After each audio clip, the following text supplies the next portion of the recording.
Hello and welcome to the latest episode of the Brass Junkies. I am your host, Andrew Hitz, and I am joined by my talented and inspiring co-host, Lance LaDuke. Lance, how is Pittsburgh this morning? Pittsburgh is rainy and overcast, so in other words, situation normal. And how are you? I am neither overcast nor rainy. I'm happy. I'm comfy. We're recording this a couple days before Christmas, so I'm still in my jammies. Oh, I'm all comfy, cozy. Thank you for asking, and I appreciate you pretending like you care. We are getting way ahead on our interviews here because Lance, drumroll please, by the time you hear this, it will have already happened, but he is getting married on January 4th. You're actually all invited. Where is the wedding, Lance? I'll post it in the show notes. Just keep scrolling down. You'll find it in there somewhere. And what was the resort you're going to be at in Cancun? Well, we've decided we're going to go to, I don't know, Guam instead. So I was going to say Topeka, but yeah, Guam works. Topeka. So, well, good luck with, good luck with that. You talking to her? She's not listening right now. That's right. That's right. As you will hear on the bonus episode for this episode, my wife doesn't listen either. So today's episode features Joe Lovinsky, who is just a fascinating human being. I mean, it's insane. He was homeless briefly twice. He has done cage fighting. He ran 100 miles. He ran 100 miles. He's done that more than once. He worked at Trump Tower for a while. Yep. He's had a rather interesting life. So, and he's also just a phenomenal horn player. So, I think you're going to really, really like this episode. Quickly, I want to thank Parker Mouthpieces for providing the hosting for the Brass Junkies. Parker Mouthpieces offers fine, customizable component mouthpieces for horn, trombone, euphonium, which is kind of like a baritone, and tuba, including the Andrew Hitz Artist Model Tuba mouthpiece and the Lance LaDuke Model Baritone mouthpiece or euphonium. Find out more at parkermouthpieces.com or follow them on Facebook, Instagram, and Twitter. Very special thanks. Hold on. More? We always like to torture Michael Parker with emails. Okay. I think everyone should go to parkermouthpieces.com, click on the email link, and I think you should ask him what the difference between euphonium mouthpieces and baritone mouthpieces are, and also if he had time to ask what the difference between a euphonium and a baritone is. Please, if like even 6 people do that, I'll get an angry text from him, and that'll make me really happy. So thank you in advance. Very special thanks to the Mary Papert School of Music at Duquesne University in beautiful and sunny Pittsburgh, Pennsylvania. Wait, what? I'm trying to talk it up. Oh, fantastic program, wonderful teachers, great ensembles you can play in, and find out more about the program there in a page I specially designed just for our listeners by clicking on the show notes below. And faux show, and very special thanks to our dear friend Jim. Rock the Casbah. I was going to go with Snickerdoodle. Snickerdoodle. Jim, rock the Snickerdoodle Nova. For making that possible. You've never paused there before long enough for me to just blurt out something random. Yeah, well, it was good. Maybe that's the next way to go. Yeah. So yeah, we give a new nickname to Jim every episode, and the fact that we have heard multiple reports of people walking up to him and calling him by some of those nicknames just makes us so happy. Somebody just sent us a message thanking us for the Sam episode, and then they were like, "And say hi to Bubble Butt for me." Oh, man. See what happens when you're our friend and then you actually get us a sponsorship and then we torture you online, like, well, both Parker and Jim. So, and mention some, if everyone could also in the email to Parker just put some lyric to the song Rock the Casbah with no context. That would also be helpful. Very quickly, patreon.com/thebrassjunkies is how you can become a patron of the show. For $1 an episode, you get a bonus episode featuring each guest that we have. They stick around afterwards, and 1 week after the episode airs.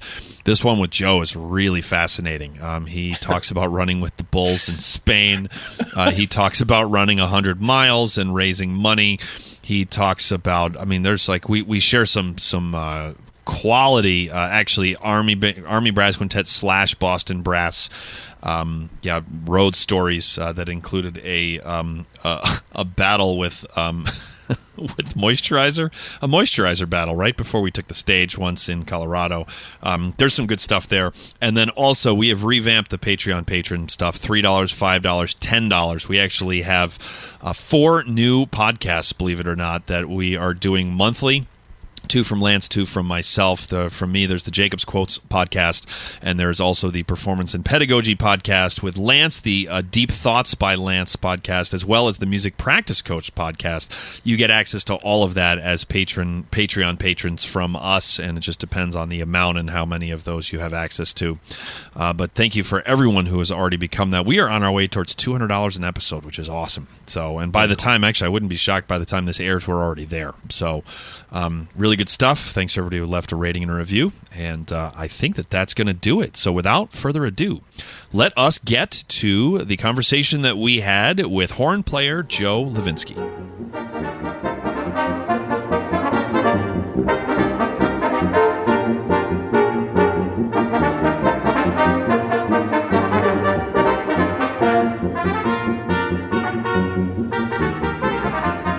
And today on the Brass Junkies, Lance and I are joined by someone who we played with while we were in Boston Brass and who I have continued to play with in the D.C. area. This is our good friend, horn player Joe Lovinsky. Joe, how are you?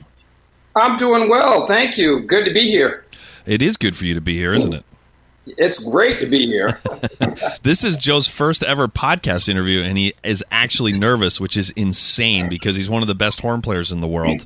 And you do that instrument, which was literally built to miss notes. Like, I don't know if you've ever noticed that, but where it's hanging out in the harmonic series, it's like, and you nail the crap out of that in front of thousands of people, and you're just talking to 2 knuckleheads, and you're nervous. It's pretty funny. Yeah, it's strange. I don't know what that's all about. But, I'm nervous too. Yeah. All right, thank you, Lance. And I'm just judging you both. So there we go. So Joe was the principal horn in the Pershing's own Army band for how many years? 21 years in the band, and I think it was about maybe 15 or so of it that I was principal. Wow, and you also played in the Army Quintet? That's correct. Yes, the Army Brass Quintet. And how long did you do that for? I was in the quintet for, about 14 years. Wow. Yeah. And the quintet was amazing. It was a wonderful experience. Who did you play in the quintet with? I played with what we like to call the old-timers. Because the quintet has now changed over personnel little by little as people retired. Right. But I played with Jack Tilbury was our tuba player, okay. And Scott Shelsta was our trombonist, and Woodrow Woody English was our first trumpet, and second trumpet was Dr. Dennis Edelbrock, all affectionately called Denny. And so that was the group I was with most of the years. And little by little, as each of the old timers started retiring, we got new younger members in. And then I was the last of the old timers by the time I left. So I was kind of the middleman between the 2 generations. And I really, I'm proud to have been the middleman and got a chance to play with the old timers and the new young bucks. So I'm really glad that you mentioned all the old timers, and that's all the guys that I knew because that's when I was in. What I want to know is, of the old timers, which of them were you the happiest when they left? Actually, I was sad when all of them left. You're lying. It certainly couldn't have been the same degree of sadness. But we'll talk. We'll save that for the bonus episode. That's when we have people ruin their careers because we make it sound like only 2 people. Okay, sounds good. Yeah, it'll be fine. And then who ended up taking over for those old timers as they cycled out? John Voth and he's still currently the tuba player right now. Yep.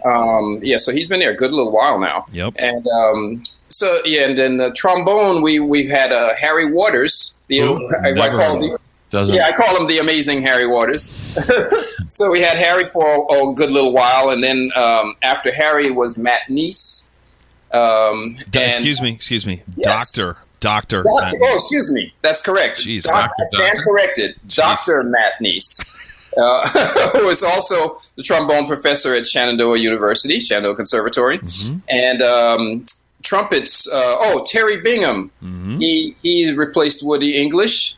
And Terry is still in the group, and Terry's got a funny story. But and also Christian Hinkle was the other trumpet player who replaced Denny Edelbrock. But Terry Bingham grew up around the band because both of his parents were members of the band. So he literally, from the time he was a baby, was around the band room all the time. So it's very cool to see him now, being the head honcho.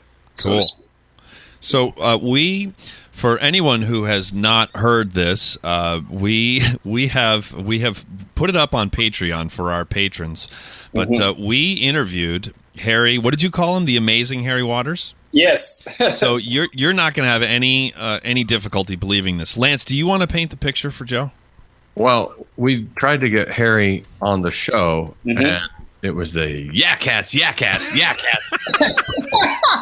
that's Harry. And then he's like, okay, we're going to do it at this time. It'll be fine. It'll be great. Okay, cool. And then so we get on the call. And he's like, all right, I'm driving to work. Wait, usually we do this seated at least. He was, in his defense, he was seated. I got to go in and do this thing. I'm driving out of the base. Yeah, Harry Waters. Hey, here we're doing a gig. And then say, okay, now I got to. And then, hey, how you doing today? Hey, it's good. Oh, good. Yeah, how's the kids? Okay, good. Okay, so what are we talking about? Yeah. All right. So I gotta get I got a gig, so I gotta press my suit. I gotta put the suit on. So I gotta get it all. The person he was talking to was the guard on the base. He was literally driving into work. Like he's checking in. And then he's walking in and gets into the building, and then he's stopped by whatever, and then his kid showed up at some point. I was confused about how his kids. Hey, you want a granola bar? His children. We got peanut butter crunch. His children were in the steam room, and he's like, he has a conversation that was brief, but like a full conversation with one of his colleagues, and then it was. And then he's like, "Hey, finish that. Don't throw that over there." So, if you want to learn to improvise, what you got to do is you got to listen to every Frank Sinatra tune. You got to pick out the first tune of the melody, then you got to play along with the melody, and then you're going to improvise on the melody a little bit. And then for 9 minutes straight, it's like this incredible injection of jazz improv pedagogy straight into the veins. Yeah, that sounds just like Harry. Yep. Okay, we're gonna get a sandwich on our way, right? Okay, Cash, I gotta go. I can't. This is. He's like, I'm really sorry. I gotta go. Let's do this. We'll do it again. And then click. Hey, I'm on a podcast, guys. I'm on a podcast right now. That was good. I kept telling people. But it's Andrew Lance. Say hi to Andrew Lance. Jeez Louise, what is happening? This was like, if I remember correctly, it was that kind of pace, and it was 20 minutes long. I mean, it was like Lance and I were just like, we were absolutely. I believe that I texted Lance and said, "What's happening?" And Lance said, "I have no idea." But it's so good that we actually put that up, and then he hangs up, and then Lance and I are like out loud, like, "What just happened?" So we did have him back on, and he was like, he was stationary. We had his wife actually buckle him into the car and take away the keys. But yeah, that was. I'm assuming you're not having a hard time imagining this going down. No, that is Harry. That's classic Harry Waters. When we played in the quintet, oh my gosh, I played with some really interesting characters. Believe me. When we would travel, Harry would be up sometimes all night in the hotel rooms writing some music or arranging, a piece that we're going to perform the next day. Or doing push-ups. Yeah. And he was just a madman. And sometimes I'd ask him, well, when are you going to sleep, dude? And he said, well, I'll sleep when I'm dead. That's what he would say. I'll sleep when I'm dead. I've heard Sam Palafian say that. I have heard Pat Sheridan say that. Wow. Yeah. It's yep. He's crazy. You remember, he's nuts. We've told this before, I think, but we had him, he played with us on the Kenton Big Band thing. Yeah. And we're like, hey, do you want to talk on the microphone? He's like, sure, Cats. I'd be happy to do that. And they're like, it's like, okay, so we're going to play a tune. Then you'll go up to the mic and talk and then introduce Angels We Have Heard on High. Got it. No problem, Cats. All right. Hi, I'm Harry Waters. What do you call a cow with 2 legs? Lean beef. What do you call a cow with no legs? Ground beef. Now we're going to play Angels We Have Heard on High. Just turned around and walked back. The band was laid out for like 8 minutes. Oh wow, that's Harry. That was good. We had trouble starting that tune because everybody was laughing so hard, and Harry was just kind of standing there like, "Are we going to play or not?"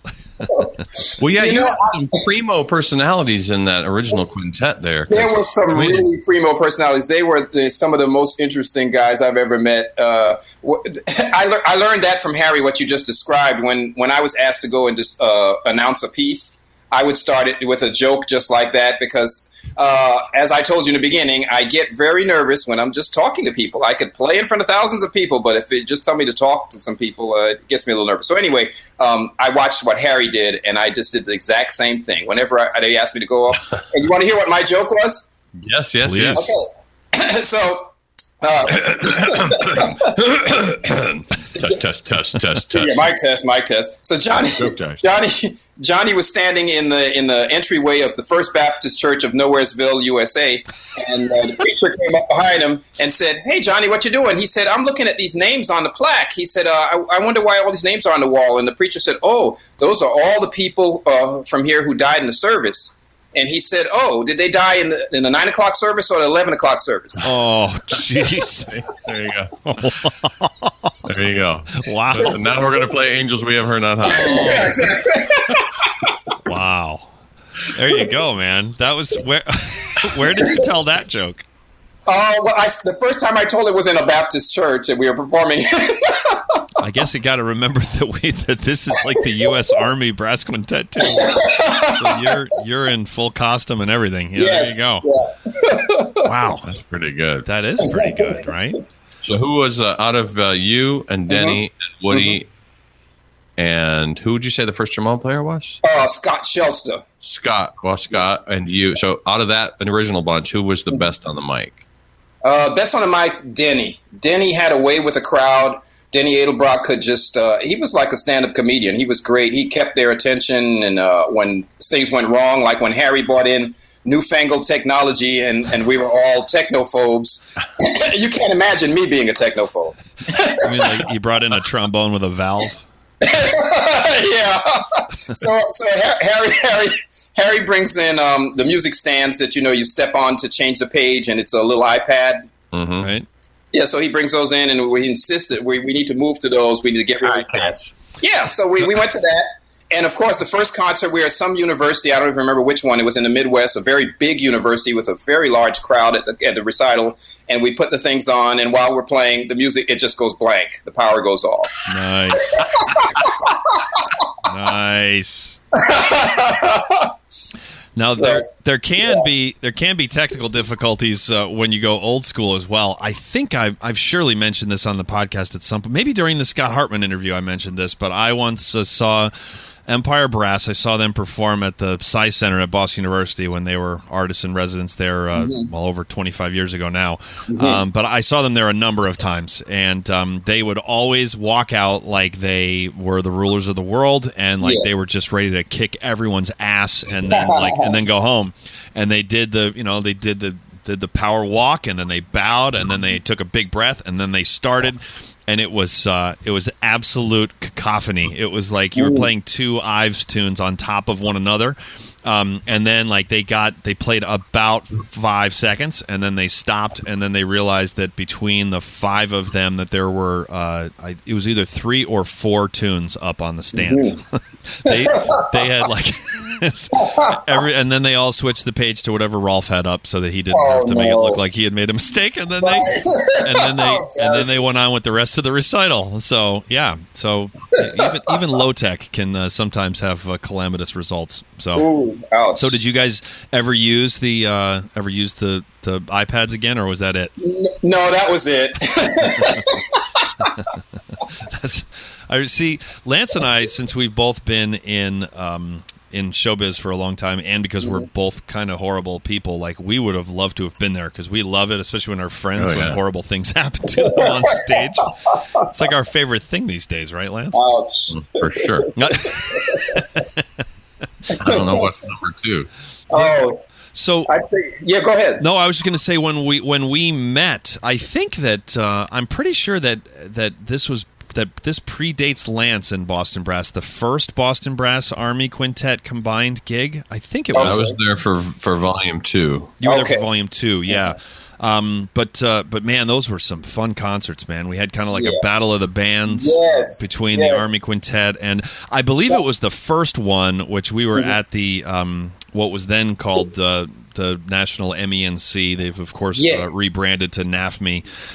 That was in Nashville, and you guys were doing maybe St. James Infirmary or something like that, and J.D. Shaw started doing a striptease routine. Do you remember that? I vaguely remember that. Yes, I think I tried to block that out. Yeah, he was like spinning his purple coat over his head and chucked it into the audience, and at a music educator conference. It was awesome.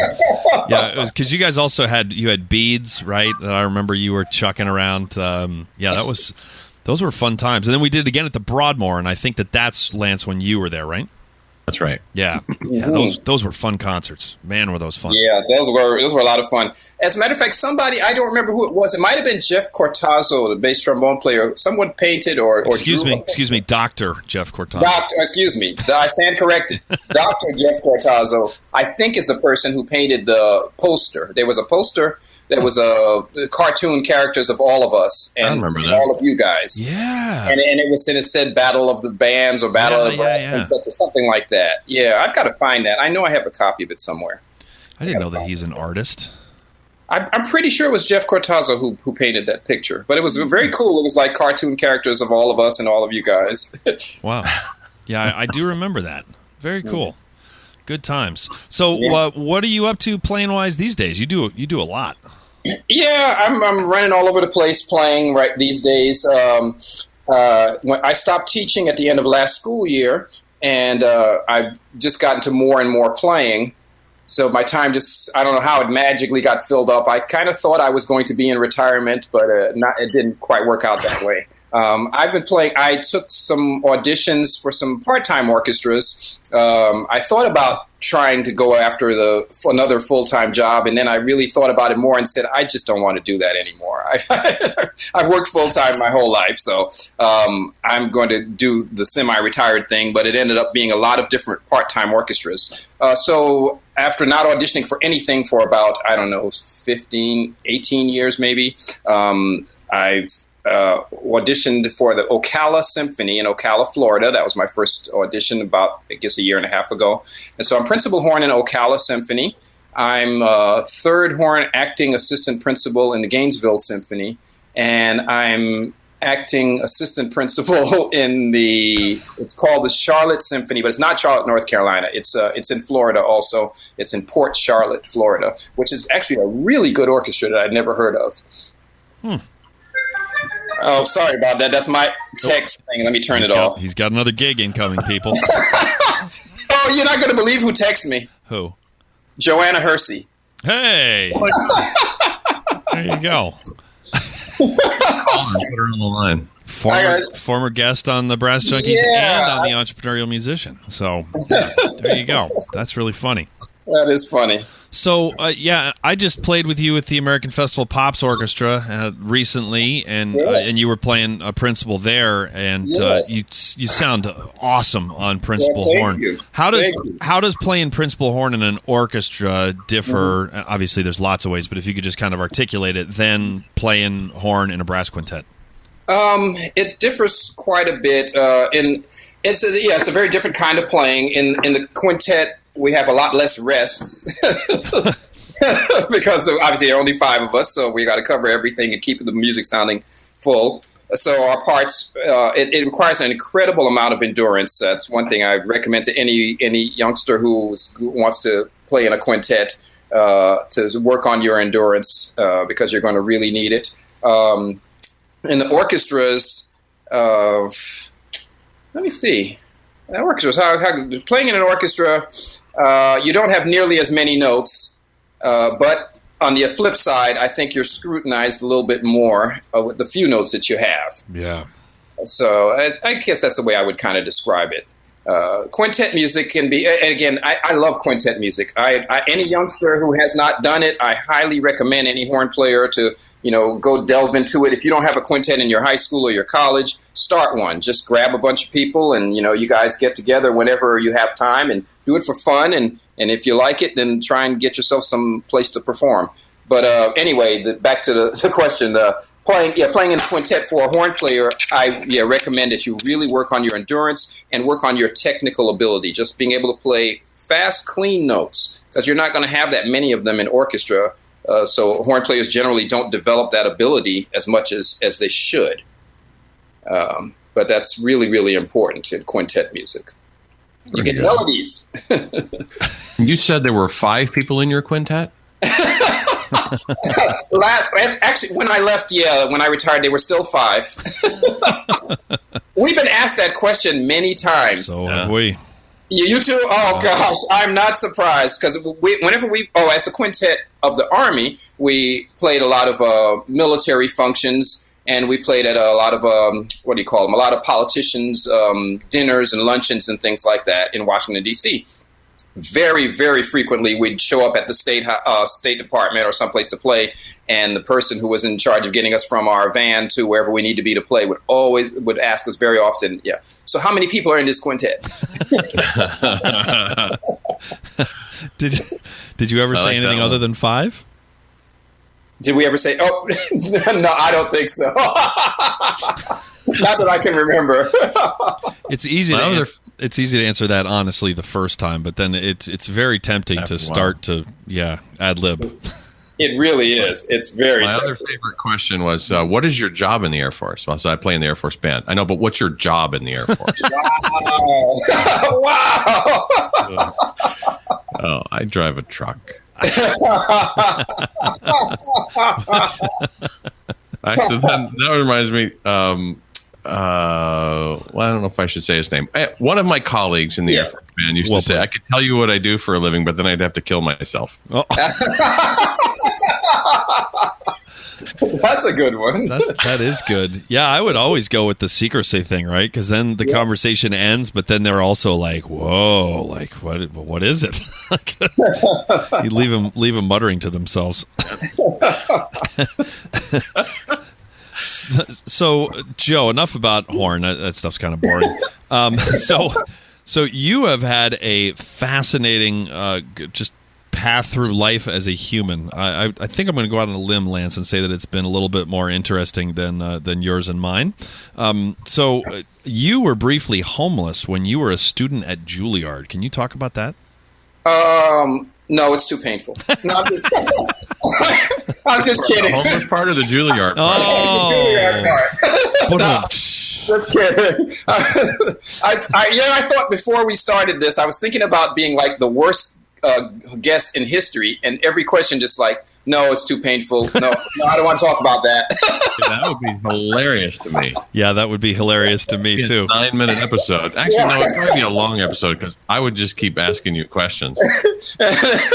See, but you probably calculated correctly, Joe, that like both Lance and I would absolutely love that. Yeah, if you just kept on getting fake upset. Yeah, and because we would love the fact the audience would be wondering if you were serious or not. And it's like, wait a minute, Hitz said that you're all friends. Was he lying, or does he not, or does he not know something, or did Joe just change his mind, or like, it's like that would be pretty good. That would be pretty good. Refuse to answer. Can you tell us about the time that you had laryngitis? No, I can't. Yeah, right. I can't do that. Well, my sister, who was a federal prosecutor for a long time, told me that no matter what you say, that I should say that I will neither confirm nor deny anything until I speak with my attorney. Pretty good. Now, that is pretty good. That's pretty funny. But I'll go and answer your question. What a mensch. There you go. So when I was at Juilliard, I had actually it happened a couple of times. One time was kind of long. The other one was really short, just like less than a week. But I was waiting for student loans, and imagine a poor, starving musician student. That's very rare, you know. Never heard of it. Never heard of it, right? Must be a Juilliard thing. Yeah, must be. I was kind of struggling through. It all kind of started when I got accepted into the school, and the acting president of the school, or dean, he was taking over from Peter Menon, who was a famous composer and was running the school at the time. Peter Menon died the summer before I got there, and the new guy came in there, and he told my teacher that he was not going to honor some scholarships that Peter Menon had awarded because there was nothing in writing. It was just like, my teacher was James Chambers. He was a longtime principal horn in New York Philharmonic and then became personnel manager. He went to Curtis back in the 30s, a really long time ago. Anyway, Mr. Chambers had these deals, these, backroom handshake deals with Peter Menon. And I was one of those deals that he was supposed to pay all of my tuition. And I came to the school, and when Peter Menon died, the new acting dean said, "No, we're not." He said, "We're going to stop that kind of thing. I don't see it in writing. It's not in any files." So the scholarship was not awarded to me, and then I suddenly had to come up with a lot of money. Wow. Yeah, I had to come up with a lot of money. I left Curtis. I was at Juilliard. I had to come up with a lot of money, and it was just kind of crazy. I was waiting for student loan check to have a deposit for an apartment, but it was a mess. And I ended up just hanging out in the practice rooms. And I would just wait until they closed. I don't remember what time it was, 11 o'clock at night or something, whenever they closed. And then I would hide behind the pianos, turn off the lights, and let the security guards walk by, do their rounds. And then I just stayed there all night, just slept on the floor back there. I did this for a while, for weeks. And finally they caught on to me. I was a pattern of my behavior. They eventually caught on to what I was doing. And then they, talked to me and banned me from doing that. And I literally could not be in the practice rooms after 9 p.m. I was not allowed. So I guess that's one way. Did you memorize this etude? No, I'm literally banned from the practice rooms after 9 p.m., Professor. Yeah. So I started trying to figure out what to do next. I still didn't have enough money to stay anywhere in New York. That was before dorms. Juilliard now has dorms. Right. They didn't back in those days. So I found this park. Well, I knew of the park already that I saw homeless people hanging around in all the time. I think it's called Bryant Park, but it's the one on 41st Street and 6th Avenue. It's near Grand Central Station. Right.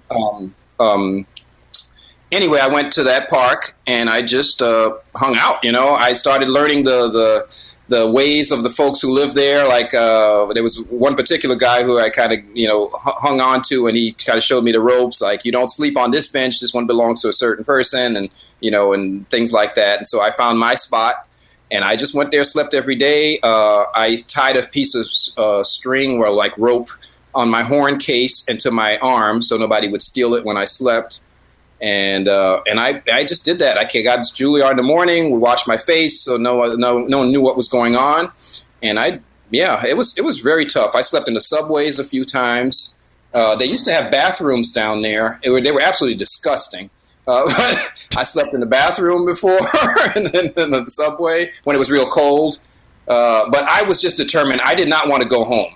I told a few of my students this story before, because they were talking about reasons to quit, and I was telling them that you don't have a reason to quit. I was determined not to go back to Miami. I grew up in the real inner city part of Miami. It's a very tough neighborhood, like extremely tough neighborhood, and there just wasn't that much opportunity. And I knew that I was going to do music one way or another. And whatever I was going to have to do, I was not going back. So I hung out there and did what I had to do until I was able to have enough money to. I found a job. I became a reservist. I was in the military, in the Marine Corps as a reservist. So that got me a little money one weekend a month. I eventually got a security guard job also, working at, of all places, Trump Towers. I worked at Trump Plaza first and then Trump Towers. Trump Plaza was a construction site back then, so that tells you how long ago this was. Wow. And it was a construction site, and I just hung out in the trailer at night and watched the tools all night so no one would steal the tools because it was just a construction site.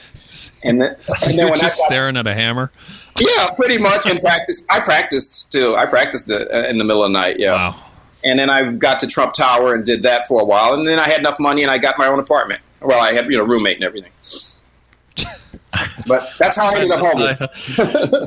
Trying to decide how far down this road we want to go. Be careful.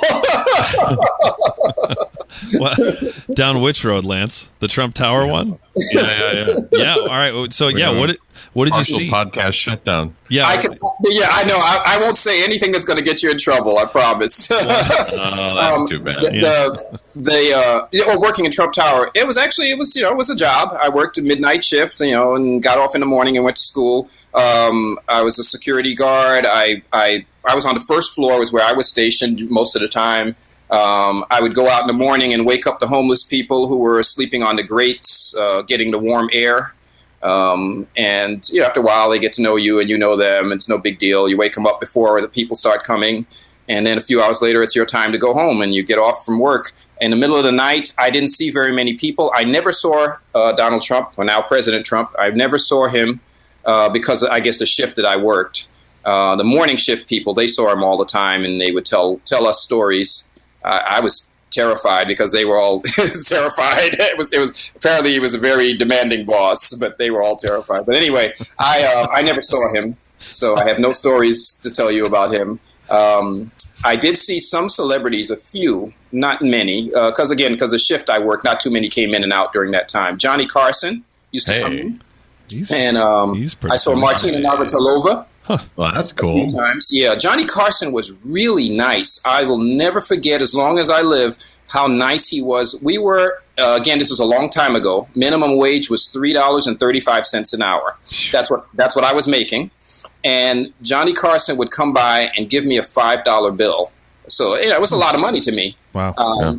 And he'd do this every time he came in or out. If he went out, he'd give me the concierge, the doorman, everybody. He gave everybody a $5 bill. He must have just carried rolls of fives. Wow. I mean, that was just so nice that, he didn't have to do that. I mean, I know that wasn't a lot of money maybe to him, but he didn't have to do that. He just thought of us, and every time he walked by, he gave us a $5. Wow. So, and I'm sure he's not the one that went to the bank to get the $5s. Obviously, he had an assistant do that, but he had to do that. Yeah, but he had to consciously put that on the list, make sure that I have that. Wow, that's awesome. And he was very nice. He would talk to the concierge like he knew him. I mean, he really knew him. He'd ask him things about his daughter, and so obviously they'd had conversations before. Wow. So I was very impressed at that people down as far in the totem pole as us, that he actually knew some of us, some of the folks. Wow. I don't know how to, so you were homeless, and then the next thing you know, you're having to go wake up these homeless guys. Yeah, so it was kind of ironic. Did that change I'm trying to put myself in that place, and I can't help but think that it changed how you saw those guys. Oh my goodness, you're right on the money with that. Yeah, it did. I think that I was very compassionate with them. I would like to think so, just because I felt their pain somewhat. I was kind to them. I wasn't mean to them. When I wake them up or whatever, ask the guy his name if I saw the same guy all the time. So then next time I'd come, call him by his name. Treat him like a human being. But they knew they had to go. Hey, Woody, you got to go.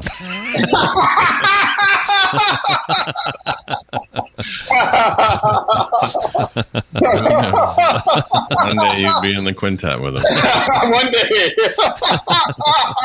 Oh man! See, I'm going to tell Woody you said that.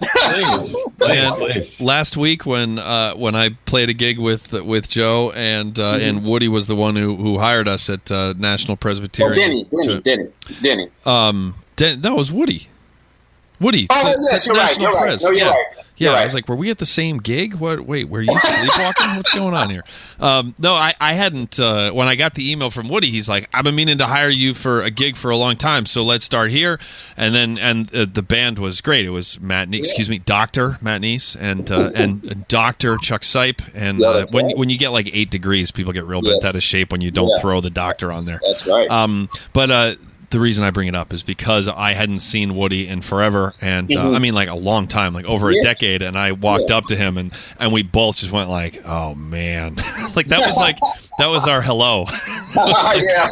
Before we actually said hi, we were both cracking up. Like, yeah, before we even shook hands. So that's hilarious. Yeah. Hey, you know what, Andy? It's, since you mentioned Dr. Chuck Sipe, yes. When you asked me who was in the quintet when I first got there, I kind of could say Dr. Chuck Sipe, even though he was not in the quintet. Okay. We always called him the sixth member because he arranged almost all of our music. Yeah. He arranged a lot of our music. And he would sub and play trumpet with us whenever something happened. I remember when Denny Edelbrock's dad died, and he suddenly had to not go on a trip to Alaska the day before. Chuck jumped in and did the trip. Chuck played with us a lot, so he was kind of our sixth member. Cool. Yeah, what a great writer. Oh, my goodness. And great player and great human. But you were just talking about his charts. Like, yeah, those are. Absolutely. I bet a whole lot of people listening to us right now have played a Chuck Sipe arrangement or 10, whether they realize it or not. So yeah, probably. Yep. Very cool. So, wow, what a story. I'm just trying to process the man, I mean, at that age to not, well, first of all, like, you're the new director and you're going to say we're not going to do this anymore. Like, you can't maybe start with, like, the next year.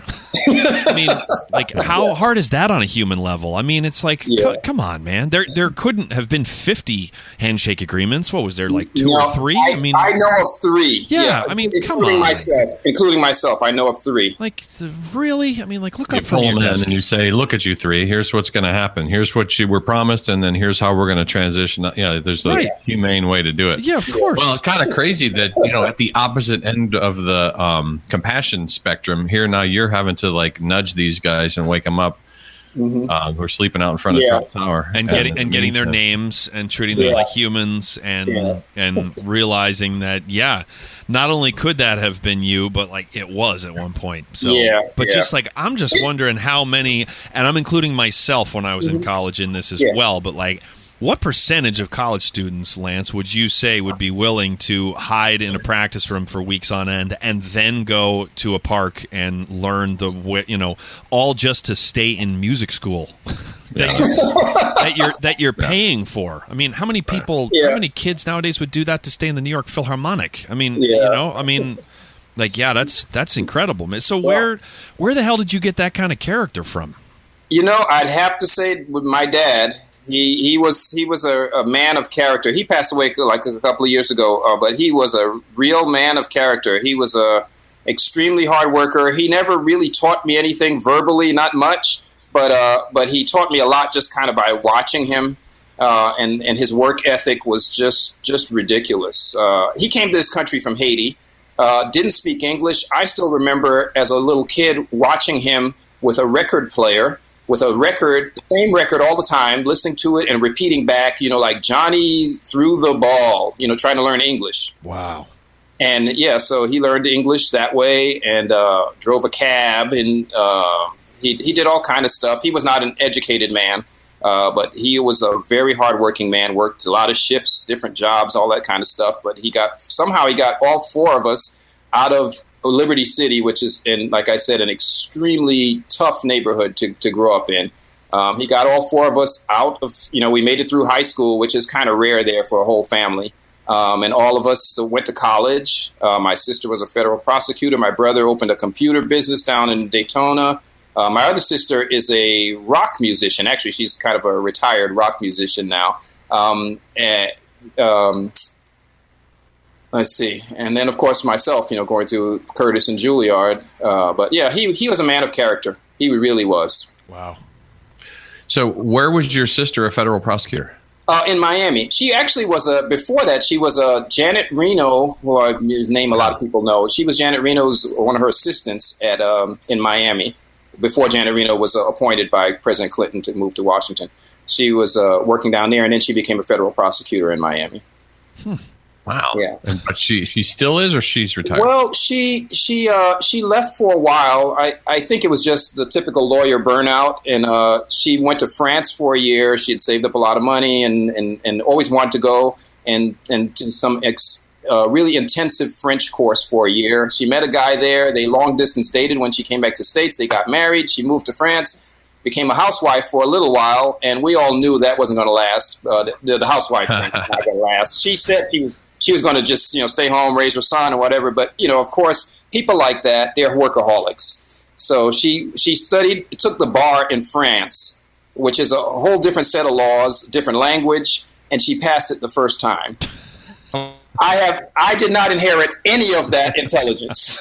I'm glad you said that. It would have been awkward if I had. Yeah. So she came out in the horn, though. I mean, yeah, she was doing law over there. Yeah, it's pretty. So this is kind of fascinating because you excelled in classical music. Your other sister excelled in another different form of the music industry with very different rules and guidelines. I want to add, before you finish your statement, I want to add one little plug about her, is because I'm just so proud of her, incredibly proud of her. That she was accepted in Harvard Law School, but couldn't come up with the money. And so she stayed at where she went undergrad, was University of Florida. She stayed there and did law school and kind of worked her way up to becoming a federal prosecutor eventually. And in France, she was teaching at, I forgot the name of the university, but it's their Harvard Law School. It's their top law school. She was teaching international law there. And then she just moved back to Atlanta. Like a couple of months ago, she just moved to Atlanta, and she's working for the U.S. government again. Dang. Wow. Well, and so then one is an entrepreneur who started a computer company, you said? Yes, right. Yeah, he was repairing computers for small businesses in Daytona area.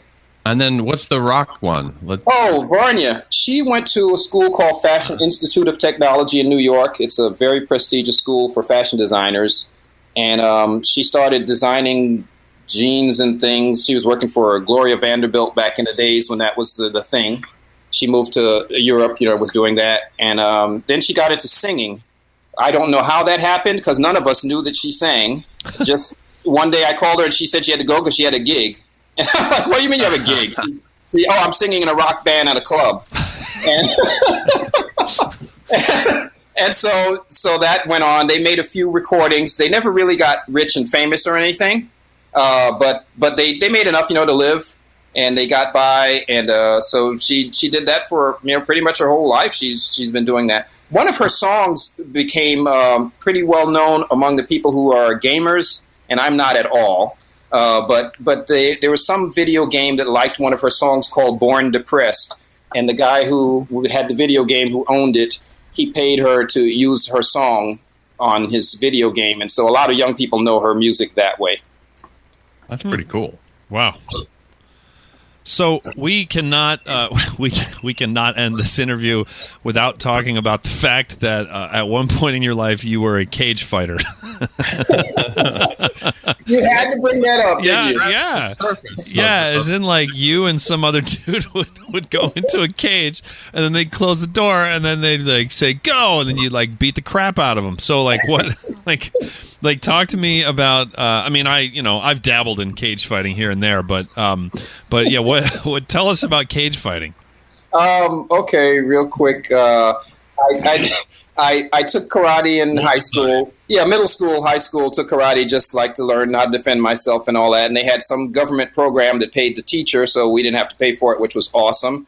And keep us off the streets. And several of my friends in the neighborhood, we took this class and we stayed with it and we got pretty good at it and went to the tournaments and all that kind of stuff. But then when I got to college, I started learning, like going to gyms wherever I was at. When I was in Philadelphia, when I was going to Curtis, I went to the gyms there and, learned about wrestling and stuff like that and boxing from guys there.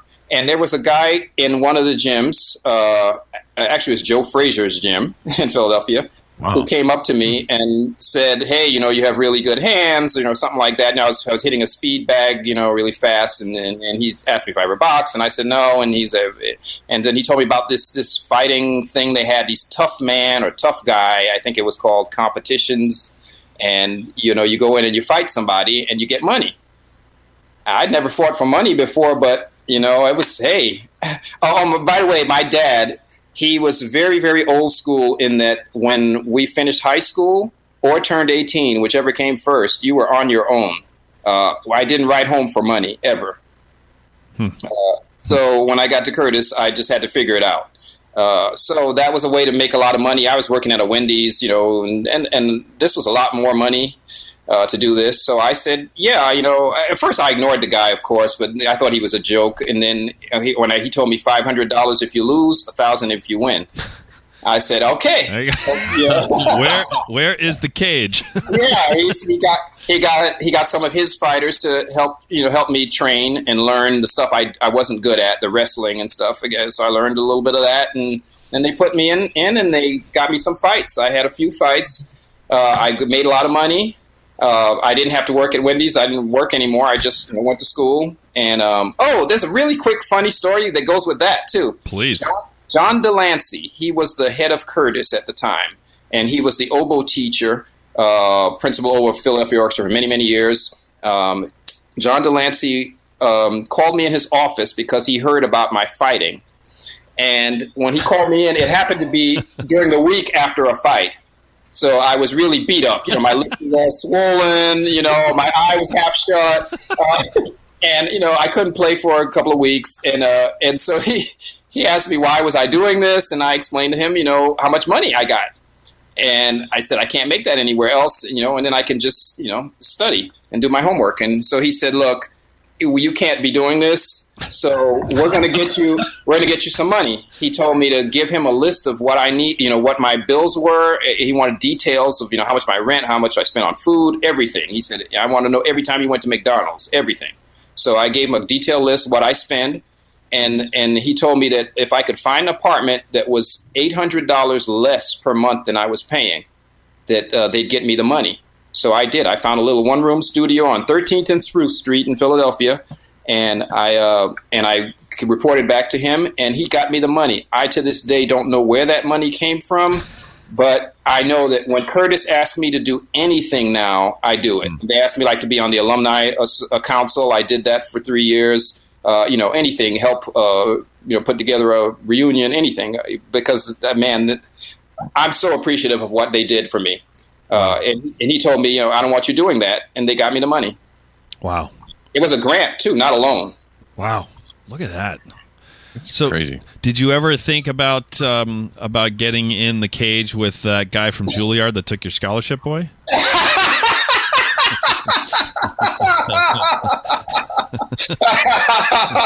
No, I had not considered that. Hey, man, I'm just saying. Hey, at worst you get $500, right? At best you get $1,000, and it'll be a therapeutic experience. In the 80s too, that was really a lot of money. I mean, it's a lot now, but that was really a lot of money. Sure. Yeah. Yeah. There you go. There you go. But it was brutal. It was very brutal. That was one thing, is that they didn't have all the rules. Wait. Was it brutal? Yes, they did not have all the rules that they have now. You're in a cage. There were a lot less rules. Oh, because it's not brutal now. Well, at least they have rules. They have safety things, and there's certain things you can't do to your opponent now that make it a lot safer. But Juilliard is still as brutal as it was. I would like to think Juilliard is a kinder, gentler place now. They have different people in charge. Joseph Polisi became the president. He recently retired, but when he became president, things changed. I think it was my last year or my last 2 years there, he became the president of the school, and he did reinstate my scholarship the last year. Cool. The last year I was there. Not retroactive, but at least the last year I was there, I paid no tuition. All right, so now it's different. It's better. It's way better. They have dorms. We don't have time to unpack the whole thing on this, but on the bonus episode, I want you to give us the full 100 Mile Joe extravaganza. But can you sort of succinctly tell us about ultra running and when that started, and 30 seconds? Give us an overview. Okay. I was going through a divorce in the early 2000s. I started jogging as a good friend, a horn player friend of mine used to do all the time. He said, well, it make me feel better. I got really into it. I ran my first 10K, and after that, I signed up for the Chicago 50 miler. Because that's a natural progression. Yeah, jogging, 5K, 50 miler. I started running the ultra marathons, and I enjoyed it. And then when I got to teach at Shenandoah Conservatory, I ran 100 miles, basically all day and all night around the track. It ended up being 104 miles. And the reason I did it was a fundraiser that I created called 100 Mile Joe. Actually, I didn't name it, but the school named it 100 Mile Joe. And we raised a lot of money to give scholarship money to French horn players. And they still have money left in the fund, but they still need more money. Every time people donate constantly, year in and year out. And when people donate, the money goes directly to the students. It does not go to the school. It doesn't fund any kind of bureaucracy. It goes directly to French horn students. So wait, there's bureaucracy? Yeah. It's weird. You're blowing my mind. First, you're telling me that cage fighting is dangerous. And now you're telling me that there's bureaucracy in conservatories? A little bit. So basically, you're like this endearing and full of empathy psychopath. Is basically what I'm getting from you.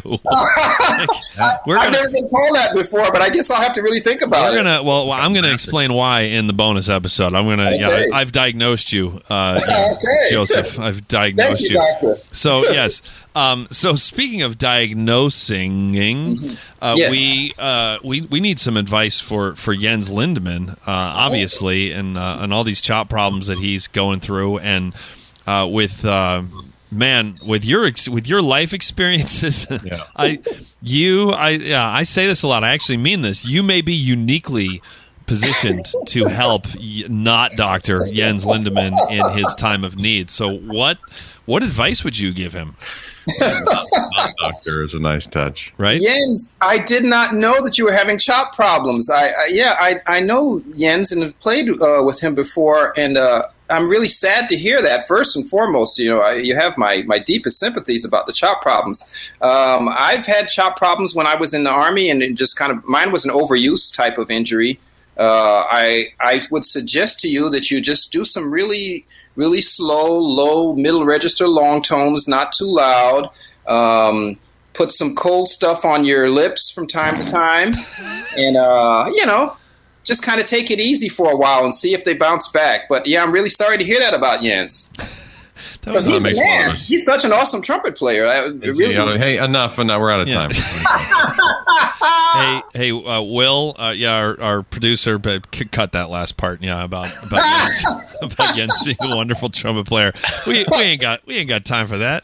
I didn't say he's a great guy. I just said he's a wonderful trumpet player. All right. Okay, Will, scratch that. You can keep the whole thing in. That's fine. Gotcha, Jens. Gotcha. I stepped on the punchline, which is not the last time. So, you see, I thought you might tell him to turn out the lights and hide behind the piano in his living room or something like that. That's a good one. Cage. Wait for Jennifer to go to bed, and then get into the cage and then practice all night long. Yeah. I like it. Yeah, he's got to do something because what he's doing ain't working, obviously. So, all right. Well, for those of you who are Patreon patrons, 1 week from today, if you're listening to this the day this comes out, you're going to get to hear more about this psychopath running 100 miles for charity, and about how he went from jogging to 5K, which is just over 3 miles, to 50 miles to 100 miles. I have run a 5K, and no one actually told me, no one gave me the memo that the next step is to do 50 miles. So it seems like quite an escalation. So, but we're going to unpack that in the bonus episode. And I think with that, thank you very much, Joe, for joining us. This has been wonderful. Thank you, guys. And folks who are not Patreon members, you need to become Patreon members. Hey, thanks, man. See that? There you go. We'll or Joe will run to your house and kick your butt. And the $3.30 that we're paying Joe for this interview is not paying for itself, people. So, yeah. All right, thank you, Joe, and Lance. Thank you, Lance, for just being thank you, amazing intervieer. I mean, yes, thank you, Lance. You know when to ask questions. You know when to listen. You nail it, man. You're my inspiration. What's that? And that is going to do it for another episode of The Brass Junkies. You've been listening to The Brass Junkies on the Pedal Note Media Podcast Network. Network. If you would like to hear the bonus episode featuring today's guest, please visit patreon.com/thebrassjunkies to learn how you can support the show and instantly access all bonus materials, as well as gain access to a special patron-only Facebook group. The Brass Junkies is produced by the amazing, wonderful, and truly inspirational Will Houchin. The theme music was composed by Fernando Dados and performed by Andrew Hitz and Lance LaDuke. We are at Pray for Jens on Twitter and Instagram and have a Facebook page at facebook.com/prayforjens. You can find out more about the Brass Junkies and all the other Pedal Note Media podcasts at pedalnotemedia.com. This has been a presentation of the Pedal Note Media Podcast Network.